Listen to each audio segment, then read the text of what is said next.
Update. Am I the a-hole because I call my psycho ex's unrelated child my daughter? Original post. Buckle up. 15 years ago, I was 25 and was finishing my contract, and my then-girlfriend of 3 years, Natalie, was acting increasingly strange. I came back from a 2-month assignment and was prepared to break up with Natalie. She came by and gave me the good news. She was pregnant. I asked how far along she was. She said 5 weeks. So I broke it off with her and told her she needed to do better at math. She refused to break up and insisted the baby was mine. So I told her the following. 1. Paternity test. And 2. If the child was mine, we can talk about financial support and custody arrangements with lawyers. She refused both and told everyone we both knew that I was a deadbeat for knocking her up and leaving her. I told everyone I was on a 2-month assignment when she conceived, but a few insisted for the sake of decency, I house her and give her limited support. I consulted a lawyer about this mess, and the lawyer made it very, very clear that any overt support I give could be seen as me taking responsibility. So I told these friends that, and most dropped it. Except one guy who again insisted that charity couldn't be used as a legal cudgel like that. I told him if he believes that, he can house her. He agreed to drop it after that.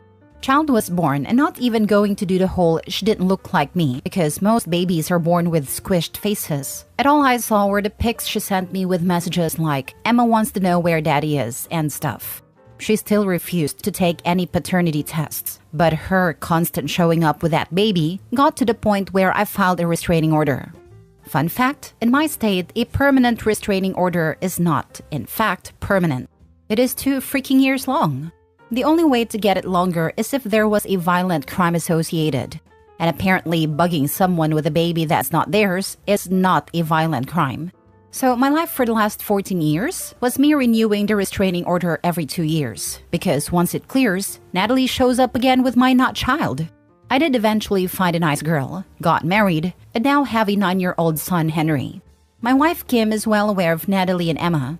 When the cycle begins again, I always say the same thing. 1. Paternity test. 2. Once paternity is proven, I will take custody and get financial support set up. Natalie always refuses and says both are insulting. Recently, the cycle started again, and this time Emma showed up first. She approached my son during a school event, a visit to the zoo, and said, "Hi, I'm your big sister Emma." Henry knows about stranger danger and ran away to a teacher. I had to have a very, very painful talk to the teachers and parents that were at the event about my relationship with Emma and Natalie, and how Emma was never my daughter. I even called her my daughter once or twice in a conversation.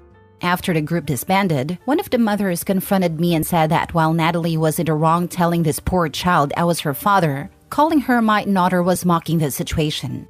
I kind of get where she's coming from, just I can't help this child. And the honest truth is playing light of the 2-year cycles is the closest I can get to finding peace in a situation. Now for the top comments before reading the update. You could get a court-ordered DNA test. Her claims are slanderous. You could take her to court to prove paternity. Natalie has long since stopped calling me out for being a deadbeat online. She prefers to show up in person, asking if I want to meet our daughter. The last time the cops confronted her about this, she claims that she only wanted me to act as a paternal father figure to her child. It really depends on the cops that show up. Wishing you best of luck. She seems unhinged. Absolutely this. Emma just so happened to be at the same zoo as Henry. At the exact same time, was able to recognize him on sight, and thought it was perfectly okay to strike up a conversation with him? I'd be screaming from the rooftops that mommy stalker is raising an otter stalker. Going after Opie is one messed up thing because he's an adult, but now mothers/daughters set their focus on a 9-year-old boy. Not a-hole. I can understand why someone would think that this is callous, but it's your business and you've every right to use humor to try to deal with it. Don't say that to Emma, considering that she believes your dad. That would be pretty rude. Now, the burning question. How did she find Henry while he was on a field trip? We suspect Natalie befriended a mom at the school and got a class schedule, then dropped Emma off at the zoo to be with her brother. Since we are unrelated, I have no idea what school Emma goes to, or who Natalie's friends are. We are being very reactive to the situation. But because there are children involved, my lawyer said that that's the best we can do. And any type of investigation into Natalie beyond where to send legal paperwork could make it seem like mutual contact and hurt any future restraining orders. Go to court and sue her to establish paternity. Instead of constantly having to renew the restraining order, you'll have it in writing that you're not the dad, and Emma is old enough to then know that her mom has been lying to her. Not the a-hole. At some point, it becomes draining, and a little girl is going to need some serious therapy after everything is said and done. Why don't you go to the courthouse and make her do one, so it can come to an end? Because Natalie does not consent to it. And she said she's not seeking any sort of court-ordered support. So the court just shrugs and says, get a protective order. Edit. To answer the repeated question, in my state, the mother has to start the petition for the father to be established and a test to start. There is no instance where a father can start the petition. There was a chance to do this when Emma was born, but the window was exactly 1 month, and I was much too focused on a restraining order, not thinking the paternity angle would bite me in the butt.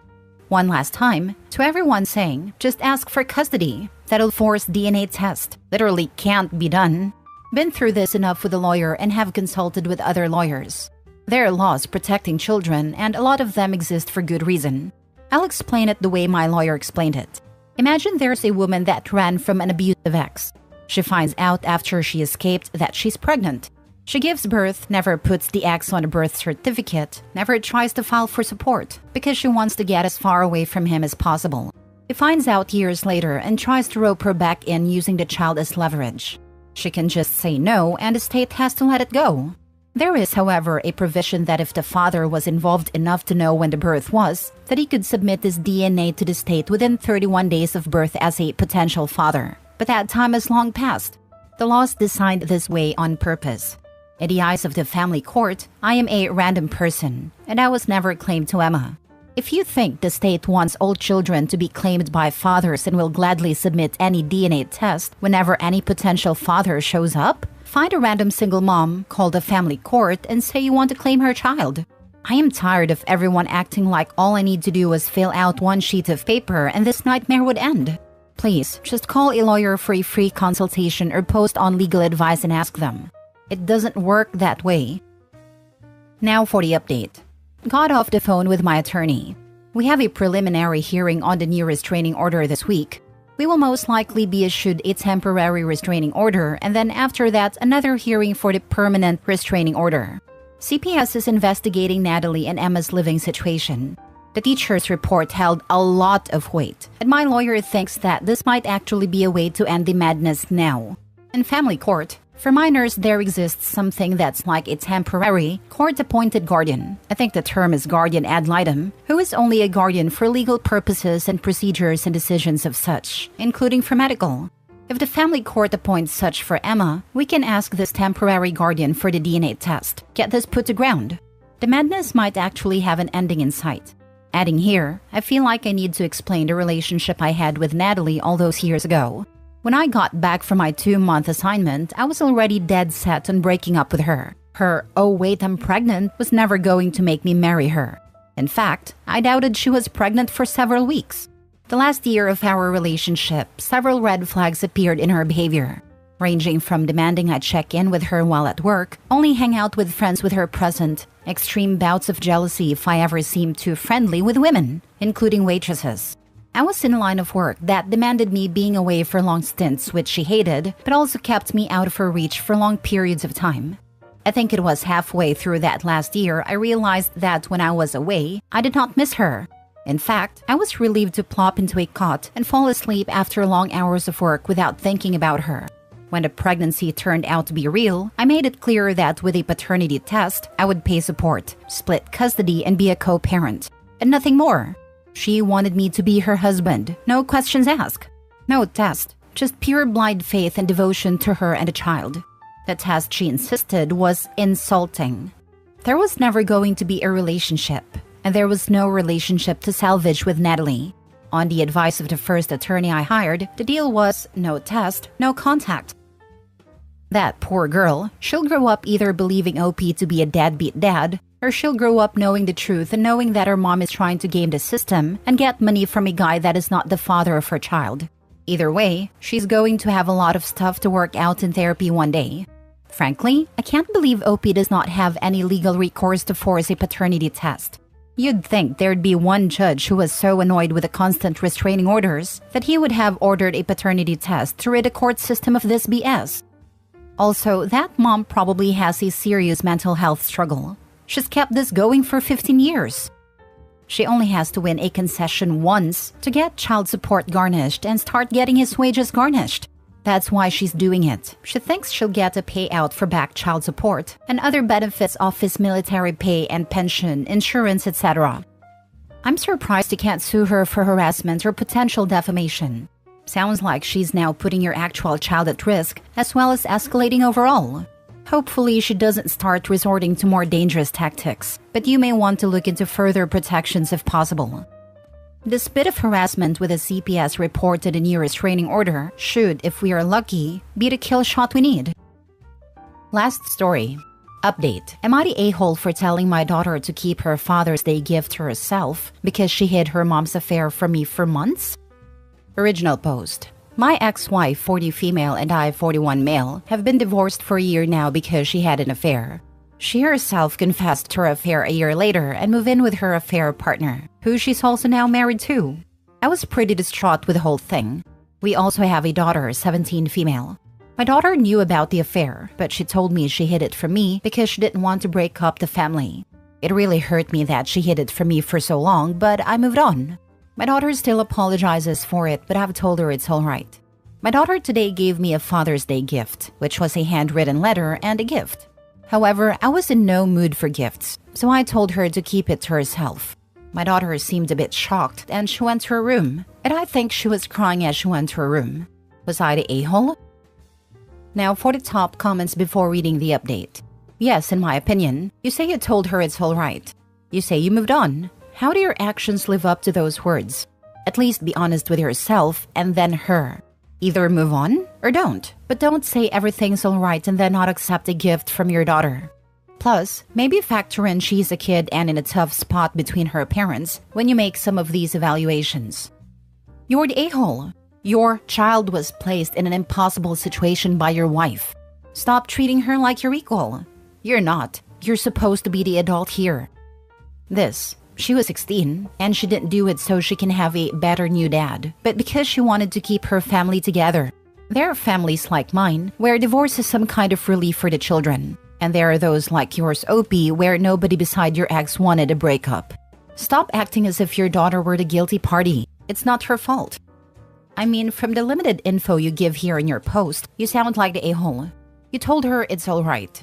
If it's not alright, then why the F are you telling her it is? Also, is it your daughter's job to save your marriage? That's a lot of pressure to put on your daughter. I'm not sure you're fully aware of everything she may have had on the line, and you're still holding it against her? But yeah, don't say it's okay if it's not okay. Imagine if she had said something, OP's wife would be blaming her for breaking up the family. This was a no-win situation. Poor baby was literally put in an impossible situation. There's literally nothing she could have done. Kids put a lot of responsibility on themselves even at a young age. I've had third graders tell me that they blame themselves for their parents' issues. They've broken down crying when I've told them that they're not to blame for adult problems. It's completely out of their control, and it's not their responsibility. Kids internalize a lot of these issues. What they did was confirm to her that she was part of the problem, when she literally wasn't. OP is absolutely the a-hole. Now for the update. Just wanted to provide a quick update. I did feel guilty after rejecting my daughter's gift yesterday, and after reading a few comments, it confirmed that I was an a-hole. I went to her room yesterday and apologized for everything. It really hurt me that I made her cry that much. I told her that I didn't mean it, and we had a chat. I got the gift, and the letter was really sweet and heartfelt, and I thanked her. I felt really touched after reading it, and I will preserve it forever. For the rest of the day, I took her out on a shopping trip, and then in the evening, we went to theaters to watch a movie. She seemed very happy. At night, we had one more serious chat where I told her it wasn't her fault at all. She said she still feels very guilty about hiding the whole affair from me, because even though she hated her mom for the affair, She was worried about exposing the affair because of how the whole family would fall apart. I told her that she shouldn't feel guilty about anything, and it's not her fault at all, and it's only her mom's fault. We then talked a bit about her mom, and she agreed that if there's one thing she learned from the entire thing, it's not to emulate her mom when she's an adult. I agreed, and also told her it was unfortunate that she got such a mom. I told her we both need individual therapy to deal with a divorce and her mom's selfish actions, and my daughter was open to it. So we will start looking for a therapist soon. A good person realizes their faults, looks to atone, and is always trying to better themselves. Exactly. Not only did he set things right with his daughter, but he set another good example of how to deal with things like accountability, communication, and reconciliation. Gold star. I was in a similar situation as a kid and found my dad cheating. Your daughter was in a no-win situation, and that's the kind of thing that's hard for an adult to deal with, let alone a kid. I'm glad you made up with your daughter. That was definitely the right thing to do. The only thing I will say is please don't poison your daughter against her mom. You were angry with her, and have every right to be. But her mom wronged you, not her. Please be the bigger person in this situation, and don't encourage a deteriorating relationship between a mom and her daughter. I hated my dad, and then he died when I was a teenager. I'm in my late 30s and still have to deal with not only his death, but our complicated relationship that was never resolved. She only has one mom, and we only have one life. Who knows what the future holds? So long as she's a good parent, your daughter needs her as well as you. I agree on not poisoning a daughter against her mother, but pretending that having an affair isn't also wronging your child is naive. If you have an affair, you're harming your child. No way around it. It breaks up families. Totally agree with everything else, but the mom did wrong the kid when she directly involved her in the affair, enough for the kid to know it was happening. We don't know how the daughter found out about the affair though. I found out from snooping and looking into things I had no business with. I was a kid, so I wouldn't necessarily say it was my fault. But had I not been snooping, I would have never known about my dad's mistress. He didn't involve me in any way. If she wasn't cheating, there would have been nothing to find. Her actions, regardless of her intentions, directly resulted in the fear and hurt and guilt the daughter experienced.